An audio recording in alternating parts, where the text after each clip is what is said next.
A warm welcome back to my channel. My name is Donato. In this video I'll be talking you through my initial impressions of the Brooks Ricochet 3. Let's get right on. Yes, the Brooks Ricochet 3. Wow, what a great shoe. I'm here to review. I've got to give a caveat regarding this. I have paid for these shoes. I'm not part of the Brooks Run Happy team, although I'm a happy runner and I run happy. I'm not part of that team, so this hasn't been reviewed, this hasn't been gifted me, this not been endorsed by anyone related to Brooks or any other running shoe company. So this is just my view to you about the Ricochet 3. What can I say?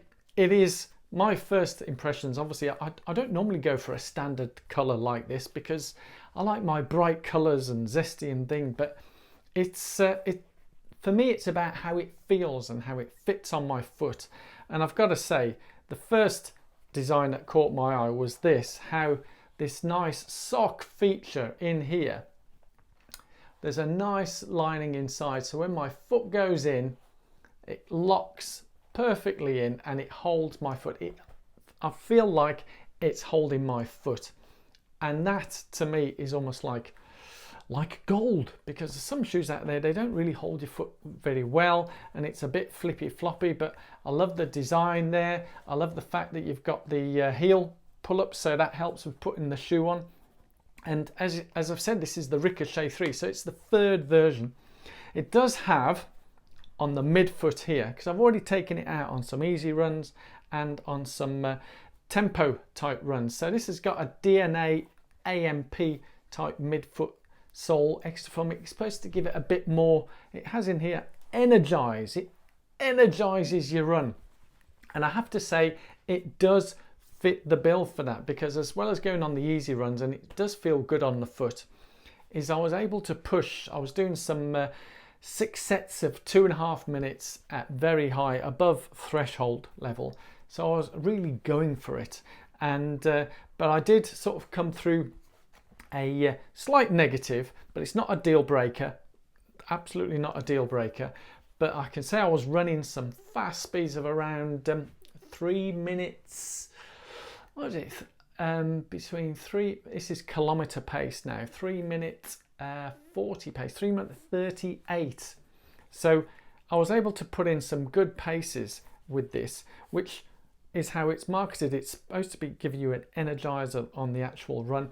So I think this is a great all-round shoe, because I've tried it on easy runs and, as I said, on those speed sessions. So for me, as an overall simple impression for this particular shoe, and we could wax lyrical forever in a day, can't we? And I've got a poem for this particular shoe, which I'll publish on my socials, regarding the Brooks Ricochet 3, is that my view for this type of shoe, and it is sort of like coming, you know, romance for me. The running is a bit of a romance, and my very first marathon shoe was the Brooks Ghost 8. Yeah, so I have a bit of a romance, a bit of first love type thing of endurance running. I did have a different shoe for my half marathon, but I went to a specialist running shoe shop because I thought, if I'm going to run marathons, I want to have my gait analysis shoes, and there was a series of shoes that was recommended, and I went for the Brooks Ghost 8, and I never really looked back since that, because that was the only shoe I had.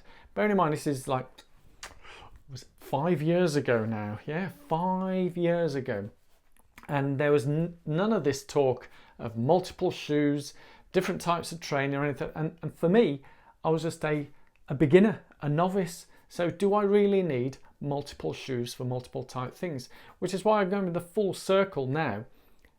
For my Ghost 8, I'd done all my training runs in those, and then once I'd got to around, I mean, I tend to use around 800 kilometers, over 500 miles with my running shoes. Once it reached that, then I get another pair. So I had started a new pair. I think I was a month into a new pair when I ran the Brighton Marathon in the Brooks Ghost 8. Now for me, I wanted something with a little bit more punch. I know there's the Ghost 13, but this, I find it quite minimal around here in terms of how it hugs and holds. and it doesn't have as much cushioning as the Ghost. But for me, at the stage I'm at now, I find this a great all-round runner. And if I was a beginner now and wanting someone a bit light on my feet and a bit quick as well, I'd have this. I wouldn't hesitate to recommend this as the everyday training shoe, running shoe and racing shoe, because you can get some great speed on this. It's got good traction on here, which I mentioned my slight little negative. Ooh, as I got a little scratch here.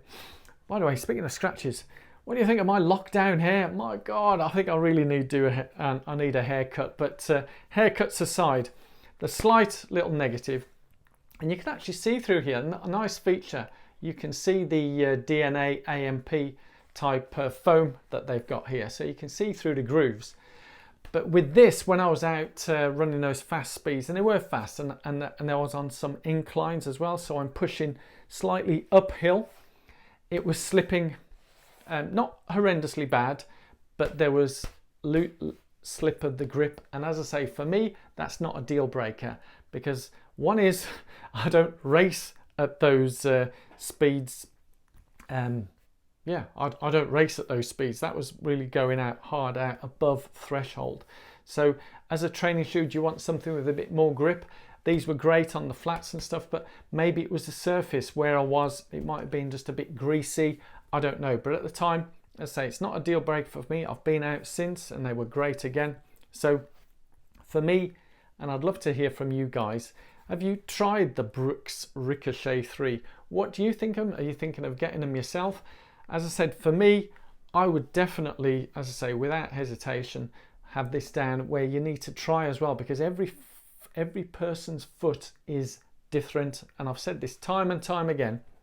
And whilst I may not be a shoe enthusiast or a professional shoe reviewer, I just say it how it is. And I think that's why you guys like watching my channel. I do say it how it is. And if it's a pig's ear, whatever, I'll tell you it's a pig's ear of a shoe. If it's not, it's not. This is definitely not a pig's ear of shoe. It's a fantastic shoe. Holds my foot right, grips it tightly. It has a little bit more. You might have seen me talk about the Hokas. It's got a bit wider here, but try the shoe. I'm recommending it, yeah, because I think it's great for me. But for you, if it's the right shoe for you, go to a running store.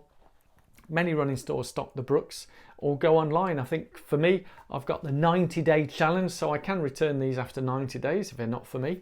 And you can go online and try them out, but try them. And if it doesn't work for you, you send them back. It's as simple as that. And that's why I think whilst there's some negatives with the lockdowns and things, I think when we look online, there are some positives out there. And Brooks is one of those companies that's embracing it, the same as Nike and Hoka. And they all have different types of return policies, but you can go out running in them, which for me is essential, because walking around the house is one thing, and seeing how they feel.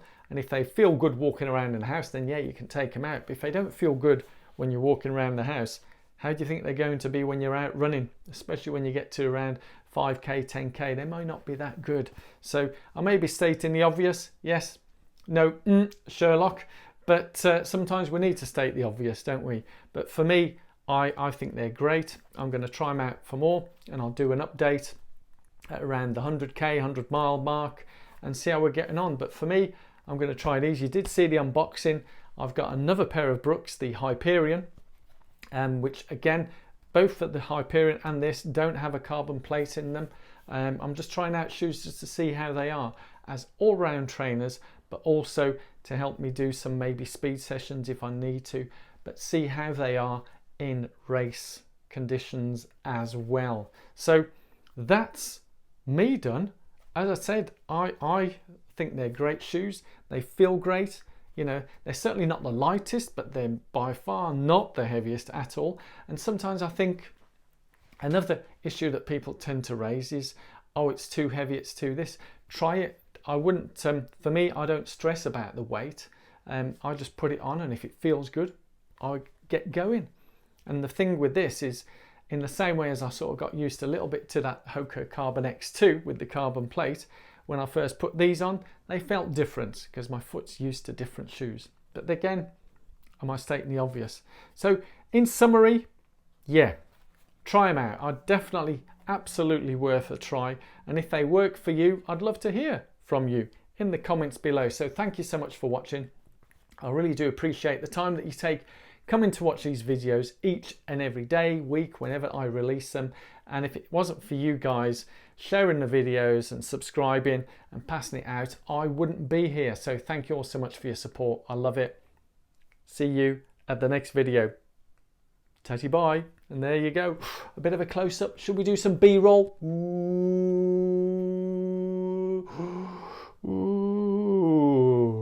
There you go. How about that?